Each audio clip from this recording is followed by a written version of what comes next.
ফেসবুকে অনেকেই আছে, তাদের কাছে একটা লাইক বা কমেন্ট তাদের বাপের জমি বিক্রি বা লাখ টাকা বের হয়ে যাওয়ার মতো কোনো ব্যাপার। এরা তাই সহজে কারো পোস্টে লাইক কমেন্ট করে না।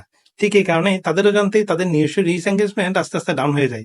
তার মানে কোনো এক বিশেষ ব্যক্তি যদি আপনার পোস্টে লাইক বা কমেন্ট না করে, এতে আপনার কোনো লস নাই, লস তারই। আপনি যখন ফেসবুকের নিউজ ফিড স্ক্রল করেন, তখন যেসব পোস্ট আপনার সামনে আসে সেগুলো আপনার রিচ এঙ্গেজমেন্ট বাড়ানোর ক্ষেত্রে ইম্পর্টেন্ট পার্ট প্লে করে। ধরুন কোনো এক পোস্টে আপনি একটু সুন্দর কমেন্ট করলেন, ফেসবুক তখন আপনার কমেন্টটি অন্যদের সামনে বেশি বেশি উপস্থাপন করে। এতে আপনার নিজের এঙ্গেজমেন্ট খুব দ্রুত গতিতে বাড়তে থাকে। এছাড়াও যারা অন্যদের পোস্টে নিয়মিত লাইক কমেন্ট বা শেয়ার করে, ফেসবুক তাদেরকে বিভিন্ন সুযোগ সুবিধা সবার আগে দেয়। আপনি খেয়াল করলে দেখবেন অনেকে 50,000 ফলোয়ার নিয়েও কন্টেন্ট মনিটাইজেশন পাচ্ছে না, আবার অনেকের ফলোয়ার 10,000-এর নিচে, কিন্তু তারাও কন্টেন্ট মনিটাইজেশন পেয়ে বসে আছে। খোঁজ নিয়ে দেখুন, যারা সুযোগ সুবিধাগুলো পাচ্ছে তারা অন্যদের পোস্টে মন খুলে লাইক